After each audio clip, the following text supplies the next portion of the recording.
Hello, and today we'll continue with Chapter 1 of Nerus.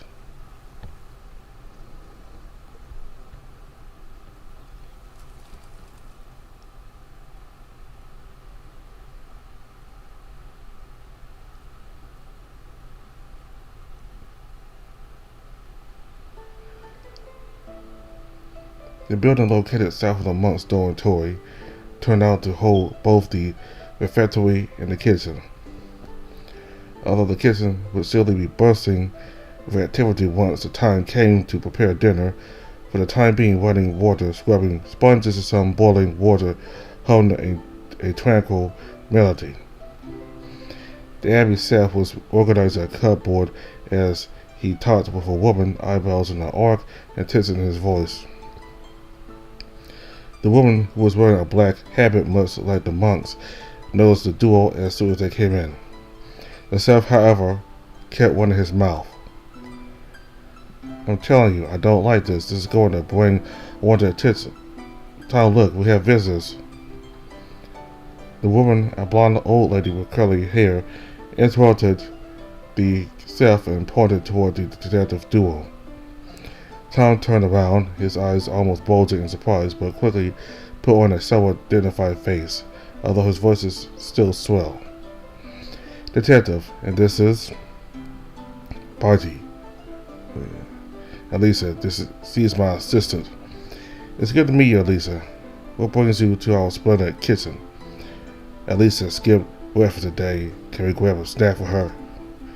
The man clicked his tongue and then looked to a table that had a tray with some food on it. "You can help yourself with today's leftovers, suppose?"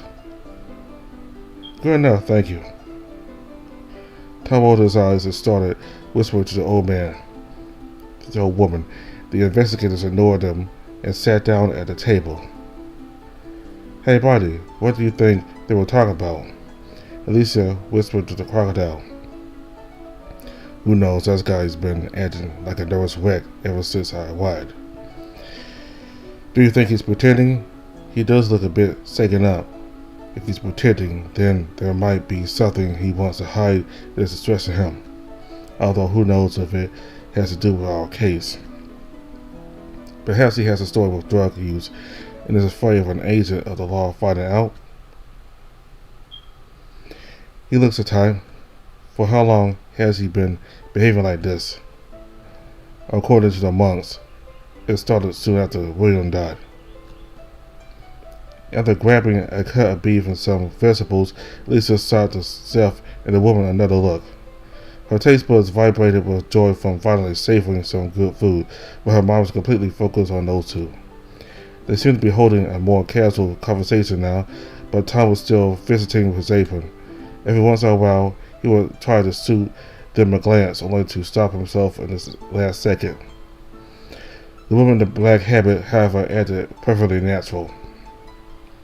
She had a gentle appearance and features, and the way she smiled reminded Elisa of her grandmother. Had she not perceived that sharpness in her voice when they entered the kitchen, the hybrid wouldn't have thought much of her. "Barty, who is she?" She pointed at the old woman as she took another bite off her food. "Don't steal so much, Elisa, and don't point. Sorry, but really, do you know her?" "That's Amelia. She was part of the old abbot's inner circle, same with Tom.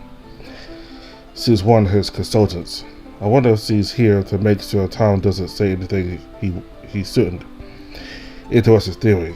She does seem to spend quite the amount of time in the kitchen for a consultant." "What do you suggest they know?" "I can't prove anything right now, but who knows?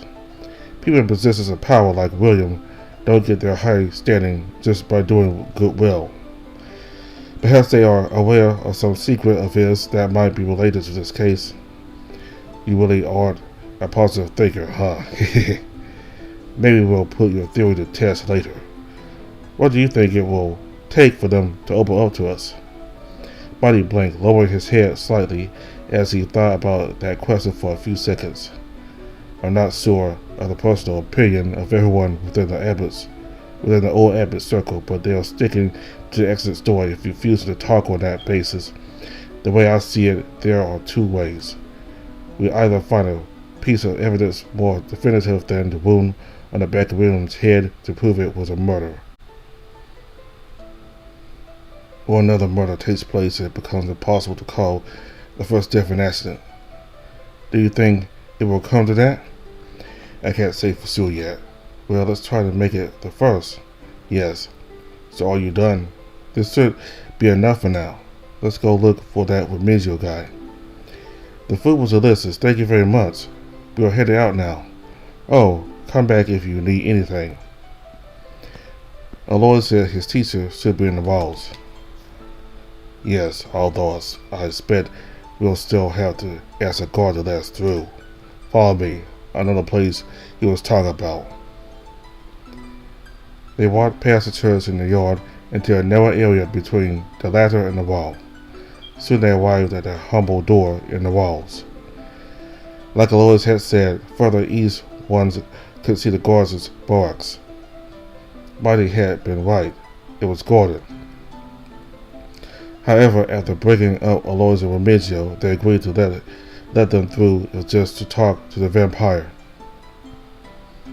A guard escorted them through the long corridors within the walls to a small door upstairs. A raspy and muffled voice came out from beyond it. You know the way back. Once you are done with your business, sort yourselves out. The armored man made his way back to his post. Buddy and Lisa looked at each other, listening to the rambling inside until the crocodile finally opened the door. They were welcomed by a stuffy and dim room. The voices they had been hearing in the corridor became clearer as an old vampire, fuming from having the victory snatched away from him at the very last moment, came into their field of view. Fucking hell, Santiago. I hope fire smites you and hangs your burning corpses from a cross. Calm down, old man. It's just a game. This isn't about the game. You cheated. I just know it. Summon your sleeves. Bet you got cards hidden there. I'm going to break your fingers until you confess. You're right. The young blessed man gave the vampire a smug smile before turning to Bitey and Alicia. I wasn't expecting to see you here. What do you need? We were looking for Remigio here. Huh? The grumpy vampire squinted as he looked at the crocodile and the white-haired girl, suspicion oozing from his eyeballs. Despite having his hood on, his facial features and bald head were hardly hidden. The wrinkles in his pale visage talked about his age, but also about how often he made faces. It was the face of someone who smiled, but also frowned and pouted very often. Although Alois had called this man his teacher, Alicia judged him as much more childish than a werewolf. We talked with Alois. He said you might know something about what happened a couple of nights ago. The blessed man called Santiago let out a small mocking giggle. Neither the detective nor Remigio paid him any mind. Ah, what did you do to him? Nothing. Alicia here just talked to him. That better be the case. So you want to know about the other night, huh? Now, Remigio, you don't need to humor him. You already know the abbot's death was an unfortunate accident. Shut up, Santiago, I don't care. The apostle crossed his arms and averted his gaze, although he was still smirking. I didn't notice anything strange, but there was a 4-hour-long time window for anything to happen while I was training Alois. I feel so. I don't get depressed just yet, Gator boy. I'm a crocodile. For a while, Remigio didn't see anything that night. I did notice something strange later. Now he's just trying to waste your time. No, I don't think so. Let's hear what he has to say, buddy. Very well. What is it you notice about the fire, or wise Remigio? The monks here, they don't always behave themselves. Going out at night is against the rules, but they do it all the time. They just want to have some fun or to relax under the night sky. But they know I'm watching from somewhere, so they don't try anything crazy. Well, that's how it was until last night, at least. What happened? Last night I got tired doing my night shift and decided to rest once I got to the staff's dormitory. I was thinking of our departed abbot when I noticed something unusual. Someone sneaked into the cloister and tried to break into the church for the back entrance. Everyone's eyes, even Santiago's, suddenly signed with interest. The apostle leaned forward on the table, glaring at the vampire. Are you serious right now? You should have informed us. You should have informed me immediately of this.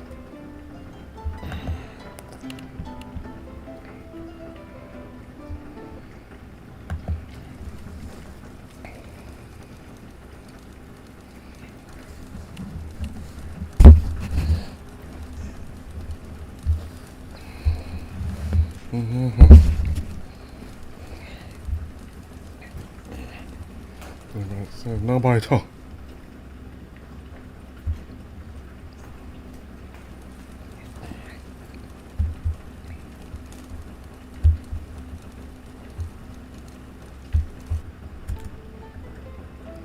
The monks here, they don't always behave themselves. Going out at night is against the rules, but they still do it all the time. They just want to have some fun or to relax under the night sky. But they know I'm watching from somewhere, so they don't try to do anything crazy. Well, that's how it was until last night, at least. What happened? Last night I got tired doing my night shift, and I decided to rest once I got to the staff's dormitory. I was thinking of our departed abbot when I noticed something unusual. Someone sneaked into the cloister and tried to break into the church from the back entrance. Everyone's eyes, even Santiago's, suddenly signed with interest. The apostle leaned forward on the table, glaring at the vampire. Are you serious right now? You should have informed me of this immediately. I was going to, Santiago, until your smug ass decided you'd rather play cards. Oh, come on. Moving on. How exactly did they try to break in? As I said, I was overlooking the cloister from the ceiling of the burned out dormitory, so I wasn't close enough to make out the details. But I could tell he was struggling with the lock. Maybe he was trying to pick it or had a key that didn't fit. Why didn't you apprehend the intruder? About that, just as I was thinking of doing that, he turned around and saw me. Ran like hell after that. Nowadays, I can't just jump from a 2-story building like when I was under 200 years old.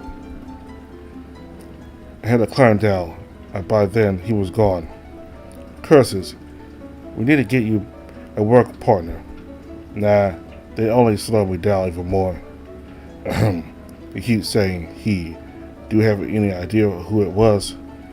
That I don't know. He was wearing a cement habit, but it was at least one size too big. He almost dragged on the ground behind him. He had his hood on. The hood covered most of his face, but when he saw me, I managed to make out some details on the chin and the mouth. I can't tell you who it was, but it was a man's jaw. A human jaw. I see. The crocodile closed his eyes, a wobbling coming out his throat, and he went over this new information in his mind. Do you think this is related to our case, Buddy? It's worth checking out, at the very least. Is there anything you'd like to ask Remigio, Alicia? If he's willing, I got nothing better to do. Shoot. First of all, you spent the night jumping between the Abbey's roofs. Yes. And that doesn't hurt you? If they are too far away from each other, I can just climb onto the wall and move from there. I see. You also mentioned being more than 200 years old. Oh yes, and I have spent most of those in this abbey. The vampire says, while puffing his chest with pride. For generations now, I've been everyone's grandpa here. At least for the ones that don't find me scary anyway. Interesting, what about Alois? How did you end up as his teacher? Is this even related to the case anymore? Bah, if anyone wants to go through werewolf or vampire training, I'm the guy to go to. I'll sort amongst the ropes and all that good stuff, help them keep him safe before and after the transformation. This isn't like those cheap transformation potions that aristocrats use to drink. Your body needs to be strong enough to take it. Okay, one last thing, and I hope it isn't too disrespectful. Do you drink blood? Nah, but I do eat a lot of blood sausages. Buddy's laugh wobbled out of his throat like a low growl. Sorry. Well, that'll be all. Thank you a lot for your cooperation. Before you go, detectives, I trust you will follow our Abby's rules during your stay here, yes? Of course. Let's go, Lisa. What was that about? A warning about not going out at night. To check out what Remigio told us about, I guess. We'll turn a deaf ear and go do that anyway, obviously. It better be related to the case. So what now? That's a good question. I suppose now we can wait for the night unless you think there's more we can do. Why don't we go talk to your uncle? Excuse me? The Abbotts will return to their churches after tomorrow. If you want to question one of them, then today is the limit. Today's a time limit. I know you don't like your family, but the Abbotts might know something, and your uncle is the best shot we have at getting to them. After seconds of silence, Buddy let out a defeated sigh. Can't deny that. I figure he must be at the library. Come.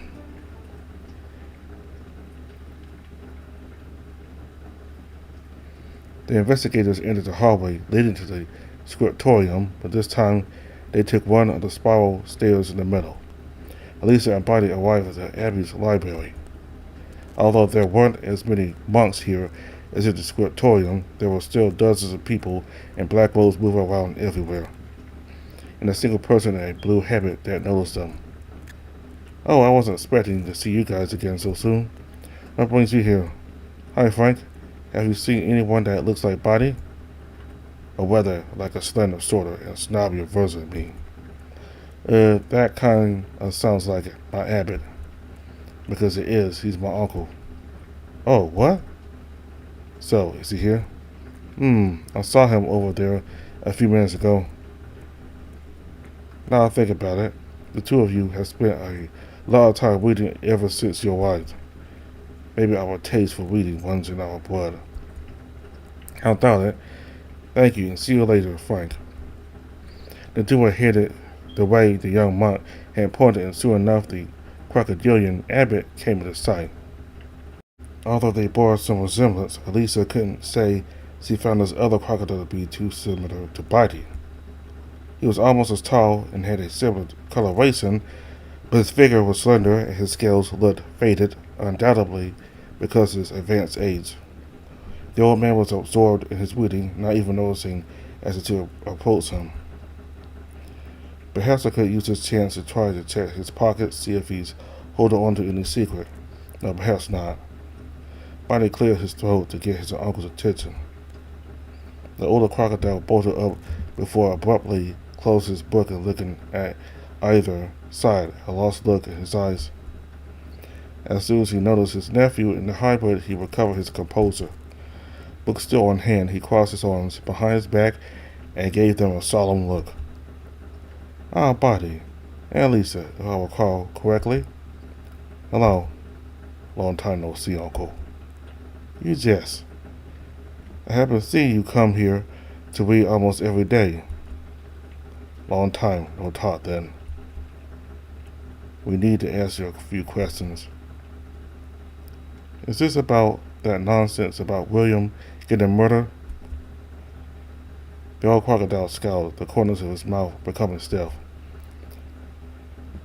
I understand you were hired to look into this, but that woman should stop trying to look for culprits where there are none. It's very tasteless to use our comrade's death for her ends. What do you mean by that? It should be obvious. She's looking to get something out of this tragedy. Money, a better position, dirt on one of her co-workers, or even us. But I can guarantee she will not find anything on us at Abbott's. We have nothing to hide. So about those questions. Allow me to save all of us some time. We, as in the Abbotts, don't know anything about the fire. And if we did, we would be obliged to tell you nothing. The police are already trying to determine the cause of the fire as soon they will announce their findings. You are not needed here, Bitey. Stop associating with that woman and look for a more fruitful case to work on. Bitey shrugged and turned away. I appreciate your concern, but I'm afraid I'll stick around for a while longer. Let's go, Lisa. Really? Why are you giving up so quickly? I know my uncle well. We are not changing his mind, trust me. Fine. Lisa looked at the old Abbott one last time before walking out of the library. That didn't go too well. The Abbotts won't cooperate with us, not even Alvaro. That's assuming they do know something, of course. What's your opinion on that? Bitey closed his eyes and let out a pensive grunt. Tell me what you think first. How can I put it? That little speech seemed pre-made. He tried to wash his own hands and to shift our attention to Maggie in one go. He didn't even speak for himself, always talking on behalf of the Abbotts. Wash his hands. For what? The woman shrugged. I'm not sure yet. Lisa suspected she had underestimated how difficult it would be to get information out of anyone. So, what do you think? I see your point, but there is a good chance he and the other Abbotts don't know anything. Think about it. If they knew there was a murderer on the loose in this church, they had no qualms about killing someone of their status. Would they willingly remain here? They don't even need to wait for the Abbey ship. They have more than enough money to rent a vessel. What if they want to leave, but something is preventing them from doing it? Such as? Lisa looked up to the sky, deep in thought. I don't know, I'm just throwing ideas. Oh, here goes another one. They could be connected to the killer and know they won't be targeted. Maybe one of them is the killer. Make sure no one else hears you say that out loud. It's too soon to get ourselves kicked out. What's the next step? We will check out the cloister tonight, but we got a few hours until then. Maybe you could show me around. I haven't seen the entire place yet. You were inside the church already. All I have to add is that the chapter house and the Abbott study are in there too. Bitey looked in the direction of the kitchen and dormitory buildings. Well, you have seen the south or west sides, so I'll show you the east and north sides now. Come. The two of them walked the yard separating the guards' barracks and the church. Into the east part of the abbey, where the burnt dormitory stood, facing the entrance to the cloister. Elisa expected the smell of acid to invade her nose, but there was nothing. Well, it has been over a week since the fire. This is the staff dormitory, in case it isn't evident enough. And over there is the entrance to the cloister. You can also reach the cloister from inside the church. We have nothing to see here for now, so let's move on. That over there is the corner. In the corner is the storehouse. They keep the abbey's valuables and some food and tools in there. And finally, this is the infirmary. Can't say if I have seen it being used often. I assume this is where the morgue is as well. Yes. It seems they don't just keep the dead and the sick here, though. At least the gesture to the east half of the building is connected to a greenhouse. The blurry, faded silhouette of plant life was visible through the glass walls.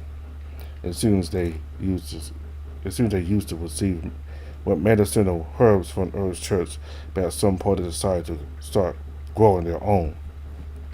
Of course, they still need to be blessed, so an herb monk comes from time to time to help with that.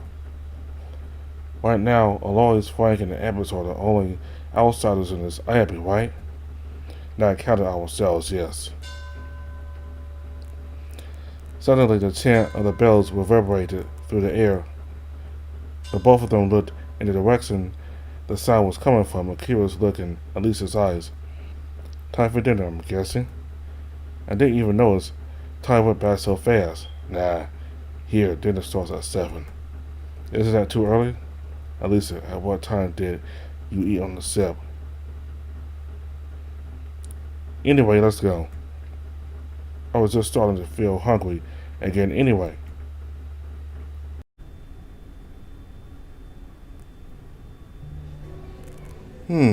Yes, that sounds about what I expect him to say. Whether he thinks it was a murder or not, I suppose the Abbots don't want to get too involved with the fire. It's smart for them, but oh well. Do you think they know anything? Even if they did, having an honest conversation would be better than nothing. Bonnie and Lisa have arrived at the refectory rather late. The long tables were already brimming with hungry monks, like ants gathering on a piece of candy on the floor.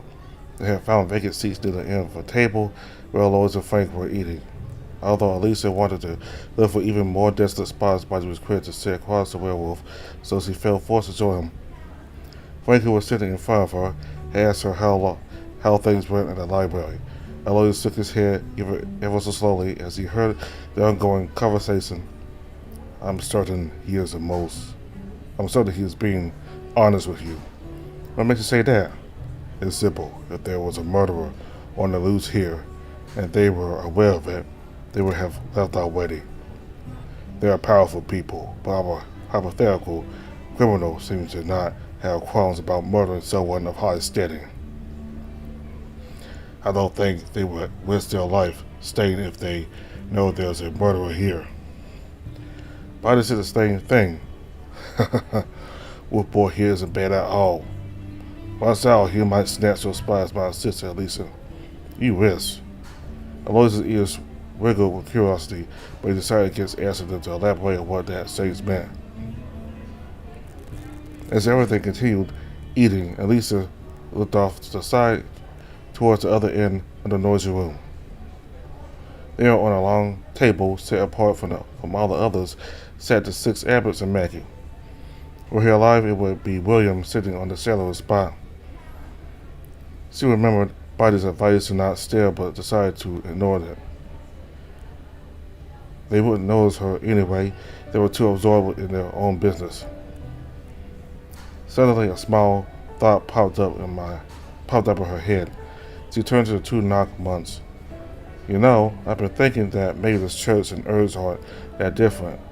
What do you mean? Back when I did volunteer labor at Urs Church, we mostly did medical work with healing magic. It happens that every time a hunter got hurt, they come to us rather than the hospital. We had to prioritize them over other patients. The churches of Earth and Fire have a sort of symbiotic relationship going on, much like narc and cement. I see. Yes, that's a good way of putting it. So we got Tim, Na, and Keith left. But those help each other somehow. Keith's church operates independently, and Tim and Na are connected, although I don't know the details. Interesting. Is there any reason it works like this? Wouldn't it be easier if every church was self-sufficient? Although during this era, the churches still fulfilled important societal duties, they had turned into primarily religious institutions for one simple reason. This meant church one day just stopped producing books. A private company or governmental organisms could take over that function. Even if Earth's church vanished, nowadays it could easily be replaced by hospitals. In a few words, humanity wasn't strictly dependent on them to perform these tasks anymore, so they had evolved into places dedicated to teaching the monks and nuns useful skills in their doctrine while at it. They were tools to perpetuate the savage religious hegemony. However, it hadn't always been like that. It might seem odd today, but right after the cataclysm, things were that simple. I take it you are familiar with the divine designs. I must admit I'm impressed. What are you guys talking about? Did I miss anything? Oh, you were pretty much just a part-timer at Earth, so I guess you wouldn't know. The reason the Seven created this system was to foster cooperation between humans. Our ancestors were exactly nice to each other. Yeah, back then it took some time to get people to work together, even under divine guidance and the threat of extinction. Sounds like our ancestors were kind of messed up. I heard that if it wasn't because of the descendants, we wouldn't have made it. Even I can guess the reason for that one. The planet got destroyed because the descendants went in an all-out battle with the demons. They did it to prevent something worse, but it still made humans terrified of the descendants. It must have been a tough pill to swallow, that one. Even if they did it to save humanity, they did destroy our planet in the process. Yes, but it also meant people were too scared to disobey the Seven, so it helped the cooperation problem. It sounds pretty disturbing when I put it like that, though. No kidding, but still, even if the descendants are fearsome creatures, I'm impressed that was enough to keep all of us in check. Indeed, humans are very unruly creatures. I suppose those who rejected the help of the Seven simply died off without their help. That's probably true, but it sounds boring. What do you suppose? What do you propose? What if they used some sort of spell to make our ancestors more submissive? It's better to not think about that. Was that the case? What tells us we aren't under the same spell right now? I suppose so. Besides, humans are unruly, yes, but that doesn't mean they don't crave some form of authority. We are picky, is all. Do you guys happen to know what caused the descendants and the demons to fight? That's an excellent question. In the old world, there already were some records of their existence. Yeah, demon and angel-like figures were very common in ancient religions. We believe those were written by people that witnessed descendants of true demons. Both of them had coexisted in our world for millennia, so what caused them to suddenly go to war? As you said, it seems the demons found a method to turn most humans into those abominations in one go, but the descendants did all they could to prevent it. I know that, but what exactly happened? And the demons could just do that, then they would have tried much earlier than they did, no? Who knows? There's much regarding the divine that still escapes our understanding. So, when did this church start making clothing? I'm not certain. It started before me and Frank arrived here. It was surprising for us too.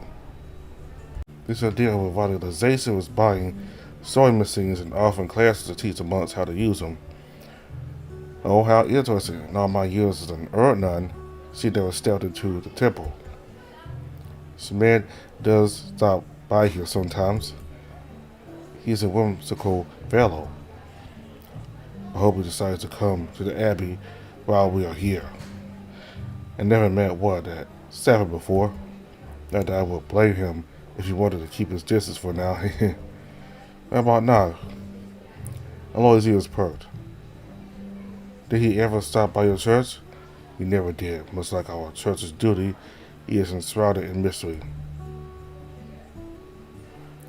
That said, he does live in Hollow Mountain, which is located right next to the church.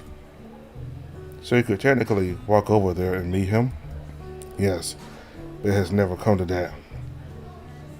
The abbots of our church have their rights for the times in which they require guidance for a knock. Huh? Biden caught at least a glance at him. He sweated and took his third serving of beef. In any event, it's getting quite late. We should head to bed now. Oh, I almost didn't realize. You also barely ate. Grab something. It would be bad if your stomach started rumbling in the middle of the night. And also before you boys go. You seem very knowledgeable. What can you tell me about this? Biden produced one of the envelopes Maggie had given to them. The two monks drew closer to glance at it. I recognized its symbol. It's Omega, a letter from the Greek alphabet. Wait on that. I'm a bit lost here. There isn't much I can tell you. This is a letter from a very ancient alphabet that was created around how long ago again? Around 4,000 years ago, if I'm not mistaken. However, it was still used until before the cataclysm. Where did you find this? It was found in the Abbey, and it might have been sent by William's murderer. Let's leave it at that for now. Oh, and I figure you are curious as to why the culprit would decide to send a message in this letter. Correct. Complicated question. I can't say anything comes to mind. Yeah, same here. I won't hold you up any longer then. Thanks for the help, boys. You're welcome. We'll get going then. Nice talking to you guys. It's always great to have new people around here. Yes, take care. Good night. The two monks got up and left. Marty waited patiently as Elisa ate some more fruit and meat from one of the trays on the table. What's our next step? The bed. So soon? We have plans for the night, remember? Right, catching the guy trying to sneak into the church. We don't know for certain if he'll try to make another move tonight, but it's the best lead we have for the moment. I see, I understand. After the hybrid woman had her fill, the two of them got up and headed to their cell.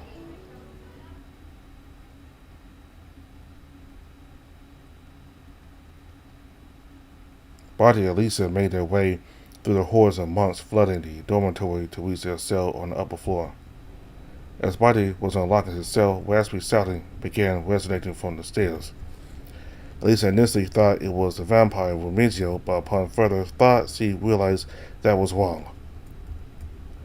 The shouter drew closer alongside the sound of a knock on the marble floor. No, rather it was the sound of a cane. Rather, a very old-looking man, skin rough as tree bark, and with a very fuzzy beard, crawled up the stairs toward them. His gaze was focused on Barty. The crocodile sighed, put his hands on his pockets and turned to the old man without his usual exaggerated cheer. Greetings, Abbot. Is there anything I can do for you? Don't try to sweet-talk me, you scoundrel. Have I not told you to stop snooping around? He really wasn't trying to sweet-talk you. This man, from his wounds, he must be the Tim Abbot.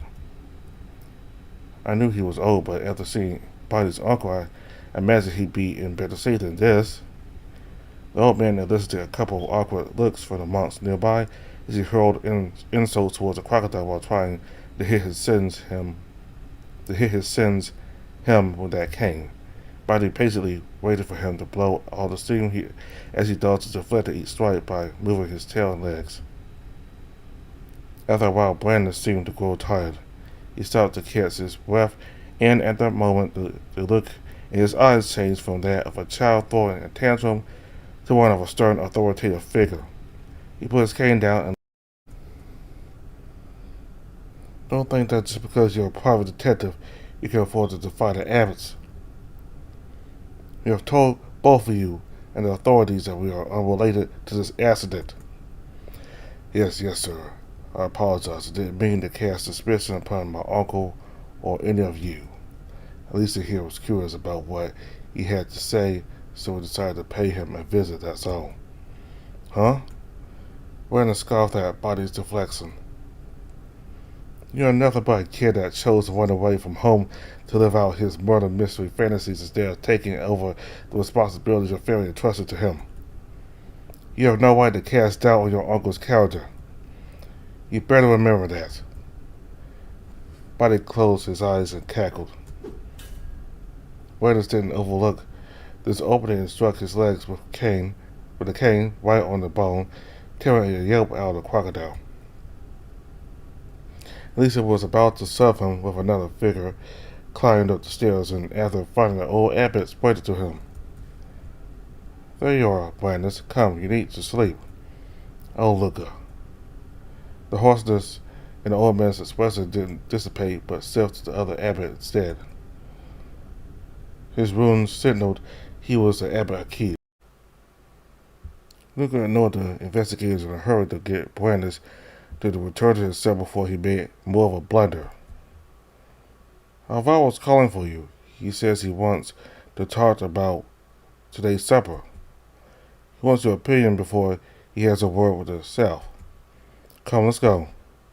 Brandis is expressing softened not because Luca said anything particularly significant, but because this little distraction made him forget about his anger from just now. Luca directed an apologetic look at Buddy before placing both hands on Brandis' shoulders and guided him back downstairs. Lisa checked on Buddy, who was still rubbing his leg. Are you okay? Yes, this is nothing, although it still hurt like hell. The old man must have a lot of practice hitting sins. That was Brandis, if memory serves me right. Indeed, he's a pain to deal with, as you might have noticed. Yes, I'm not sure he's completely there in the head.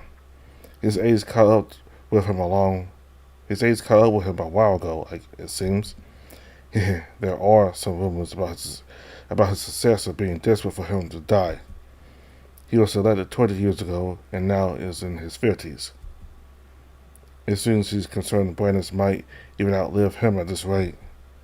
That's the problem with making life too good for these old farts. They never die and the positions never become vacant. Indeed. For Buddy's sake, it might be better to avoid interacting with the Abbotts unless we're sure they are involved. Hitting him aside, I didn't like Brandis' tone one bit. That little encounter drained them on what little energy they had left. They got in their beds without saying much else and fell asleep soon after.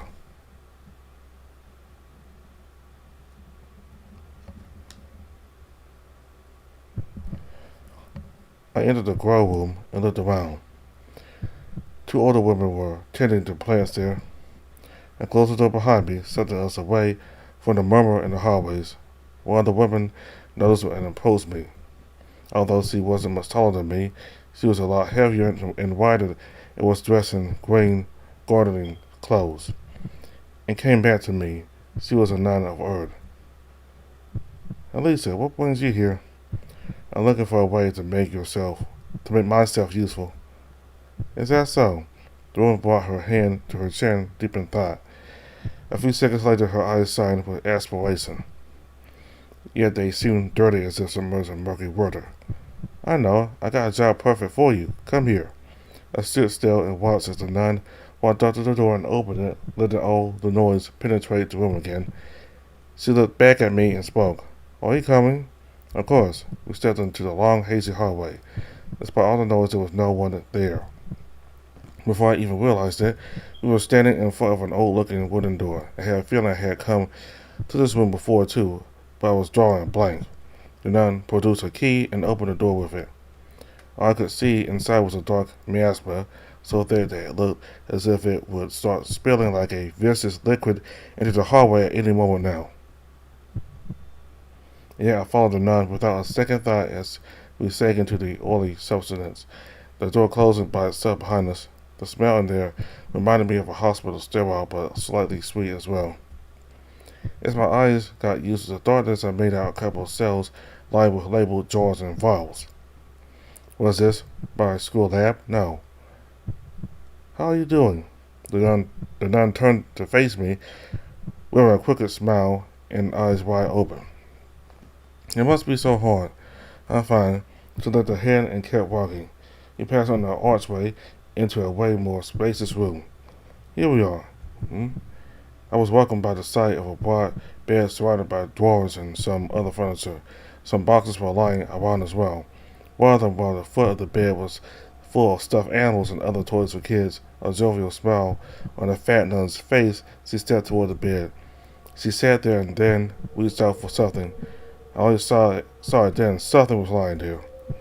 With a playful voice, not any different from that of a parent would use to talk to a child, the nun spoke to the thing. Hi, I brought your friend this time. Do you miss me? She took the thing in her arms and brought it close to her chest, then turned to me with gleeful eyes and a smile. Come closer. Look at him. He likes it when you rub his forehead like this. It's because of the scar. The nun gave me a demonstration that invited me to do the same. Without thinking, I extended my arm and put my fingers in the thing's forehead, moving them in a circular motion. The skin was cold and slick, hard like rock, but I also felt disassociated from this entire situation, as if I wasn't experiencing this, but instead watching it happen from someone else's perspective. My mind, my fingers, my body is numb. I felt almost as cold as that creature, and yet my eyes stung as if someone was piercing them with needles. Good. His eyes. His mother did it to him, poor thing. I heard a sob and turned to the woman. She was still putting on a smile, but tears was beginning to drip from her eyes. You must help me. How? Helping him. The nun let the thing down on the mattress before getting up and starting to rummage through one of the boxes on the drawers. She seemed to forget about me, so I got up and looked around the room. I approached a long window near one of the corners. I didn't remember seeing it from outside. Curious, I got close and tried to see through it. However, it was impossible. The glass was dirty enough that I couldn't make out anything. All I was able to tell is that on the other side it was just as dark as in here. The longer I stared, the more that darkness started to take over my vision, threatening to swallow me whole. It was like staring into the void to nothingness itself. A chill went down my spine, and I turned away from the window. The nun had found what she had been looking for and was holding it in her right hand as she stared daggers at me. Her smile was gone, replaced by pure white teeth, as she seethed and trembled. What are you doing? She was holding a hammer. Why do your eyes move like that?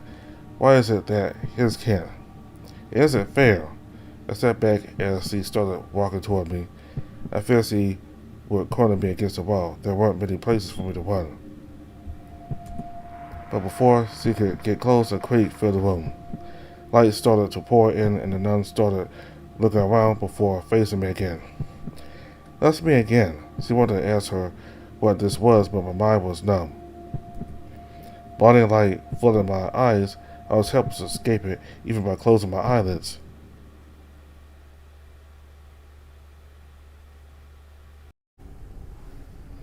Lisa opened her eyes to find herself staring at a couple of yellow eyes. Or at least that was what she thought to be seeing. It was too dark for her to be sure. Bonnie, is that you? Yes, Elisa. Oh, you're white. Huh? You're sweated buckets. Did you get a fever during the trip here? The silver told me. What? No, of course not. The Harper woman noticed her clothes sticking to seats and making an almost inaudible but still unpleasant sound as he got up. The air seemed to suddenly come to life and attack her, making her shiver as the cold spread throughout her body. Alicia, I'm not going to lie. You don't seem okay. Look, if you aren't in top state, it might be better for the two of us. You stay here for the night. No, I'm serious. I'm fine. I just had a strange dream, was all. Is that so? Do you want to talk about it? We have work to do we? Okay, in any case. The crocodile got to his feet, let out a small grunt. You probably don't want to go out like this. I'll wait outside while you dry and change your clothes. Oh, but before that, I snuck into one of the empty rooms and found some monk habit someone left in one of the closets. I'd like you to wear it. Might be hard to sneak around while looking so white, you know. Fair enough.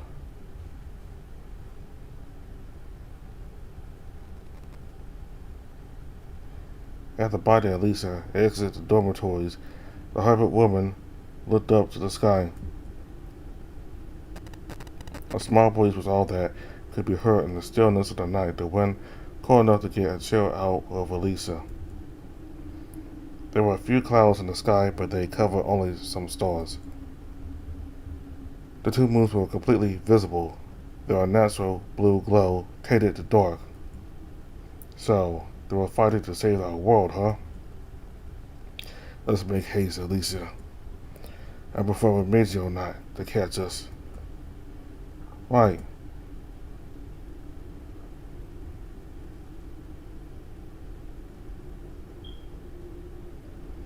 The two of them made their way to the burnt dormitory, and from there passed under the arch leading into the cloister. The cloister was enclosed in 4 galleries and quiet spaces, although there was a distinct lack of decoloration and plant life, especially compared to the yard. Huh?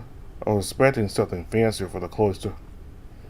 What flowers they had here burned days ago, I suppose.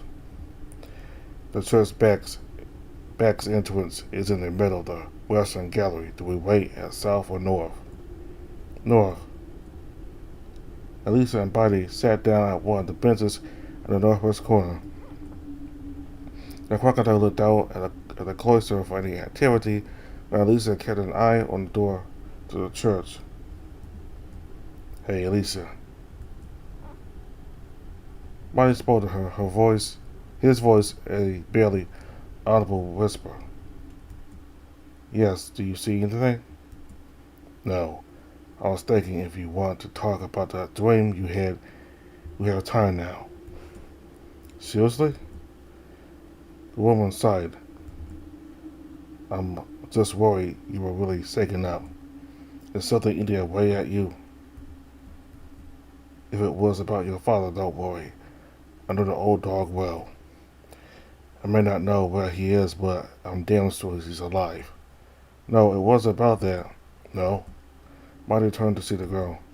He could only make out her mouth and nose as she was wearing a monk habit, but that was all he needed to guess her expression, calm, and as cold as the color on her skin. You know, that boy, Alois, I get the feeling you two are alike. That's a bit harsh, no? You and I saw more personality than him. Yeah, that's right, but still. The crocodile turned his eyes to the cloister once more. You're both the side type, keeping everything to yourselves, even your problems. I don't know how to reach out to you when you're sulking. Buddy, I'm fine this time, seriously. If you want to hear about the dream, I can tell you, I suppose. It's not like our Mr. Intruder has shown up yet. Sure, go ahead. Wasn't anything that shocking, really. I'm not sure why I woke up like that. I was at Earth's church. I was looking to help the nuns there somehow, so one of them took me to a dark room somewhere. There was this thing. When I first saw it, I instantly knew it was a baby. The nun treated it like one, too. But it was all wrong. It was covered in something viscous. Its skin was like marble, so cold to touch. But the worst was its eyes. I can't even remember what they looked like, but they were by far what creeped me out the most. Curious, I wonder why you dreamed that. I don't think dreams work like that. I once heard that we dream because our brains processing the information it required during the day. That sounds like mumbo jumbo. Who knows? Maybe you are on the brink of realizing something and... Buddy, do you hear that? Now both of them fell silent, the crocodile's eyes moving into the east gallery where the arch that welcomed visitors to the cloister was. From there a hooded figure emerged, its oversized habit dragging across the ground behind it. Buddy and Lisa got off their seat and hid behind one of the wider columns, the hybrid peeking to the cloister to keep an eye on the steward's figure. Docile man, I can't tell who it is. I couldn't either, but I need to get a closer look at his face. So we surprise him while he tries to get the door open. Let's observe him for now. Buddy didn't need to say more. Elisa immediately understood what he wanted to allow the intruder. The cloaked man fiddled with the lock for a few seconds, and then they heard the door open without any further assistance. The cloaked man fiddled with the lock for a few seconds, then they heard the door open without any further resistance. The man produced a lamp and stepped inside, leaving the door to close itself, only for Elisa to stop it before it closed completely. Buddy, I said go ahead. I get it, big man. Big footsteps. Come on now, let's not lose any more time. Elisa peeked through the crack of the door just in time to see the silhouette of the man turning around the corner out of her field of view. She watched that the light was still moving away and only then entered the church. Using the fading light as a guide, Elisa navigated the dark hallways of the church. She heard the door close behind him and the faint sound of Body's footsteps a few meters behind her, but she ignored them, her focus on that orange glow ahead. Like a little moth looking to throw itself into a campfire she chased. At some point, however, the light stopped moving. She slowed down, her pale fingers caressing the cold marble of the wall behind her. Then she suddenly felt something cold and slick. She almost jumped as she took her hand off the wall. She closed her fist, expected to feel the sensation of cold, slippery slime on it, but there was nothing. Her eyebrows furrowed as she took a closer look at the wall. There's nothing here. Was that my imagination? The Herbert woman turned around to see the crocodile, hoping he wouldn't notice her sudden unease. It didn't seem like he did. This hallway. He must be standing in front of the abbot's study. What do you think he's looking for? What do you think he's looking for there? Beats me. The sound of a door unlocking resonated within the wall, followed by a small creak. The two of them remained silent, the crocodile taking a look from the corner to the still open study's door. The light faded as the intruder went deeper inside. The detective turned to his assistant again, speaking as low as he managed.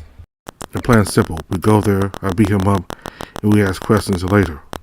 Understood. Reckless to a fault, as usual. Okay. Good, let's. Body stepped closer to the door, and before he could finish that sentence, he noticed inside it was completely dark.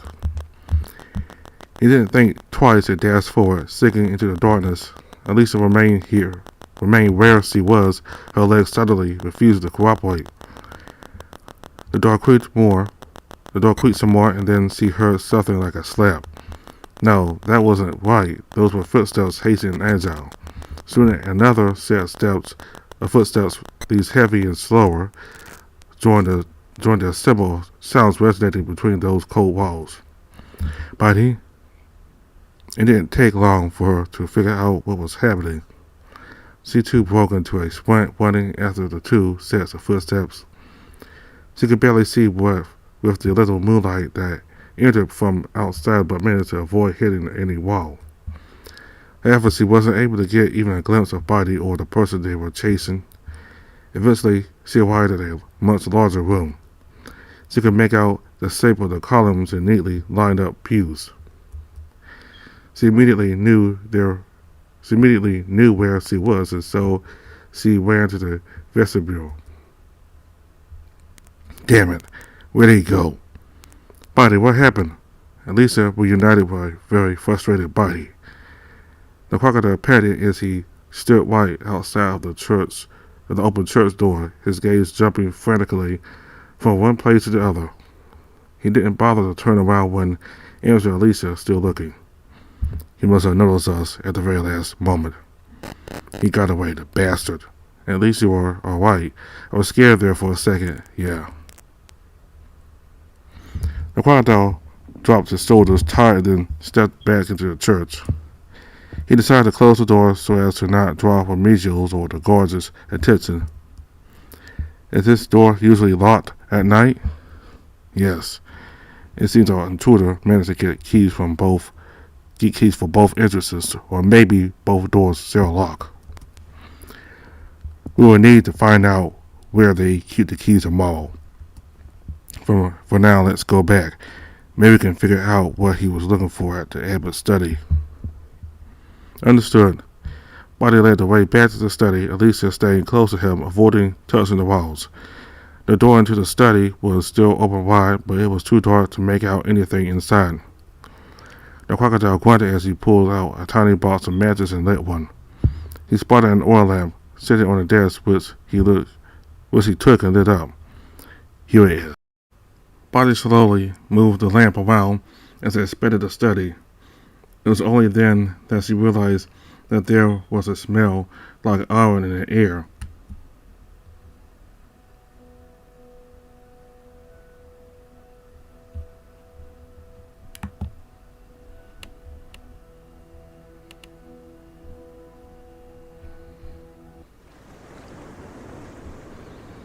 So in the next video, we'll see what they find in their office. So that discussion that the investigators had with the lawyers and Frank, I believe Frank or lawyers, one of them mentioned about the history of the world and that the descendants fought against the demons. And I believe those demons they're talking about are the descendants and how they fought, and the descendants saved humanity even if they did damage the planet. So you got a little bit of history about that. So that must have been like the first battle of the Aeon, because one of them did mention angels involved in it. So apparently that must have been how the first battle of the Aeon resulted. It must have been how humanity, I would say, basically that's how the earth and humanity ended up being after that war. And we got humanity relied on the descendants and their, I guess, kind of like gods, I guess, to go on a path back to recovery from all the damage from the war. So we got to learn a little bit more about the history of the planet and the effect of we got to learn a bit more about the battle of the Aeon itself that we learned about in the prologue. Alright, so we gotta meet one of the other abbots, well, two of the abbots. Buddy's, I guess, uncle.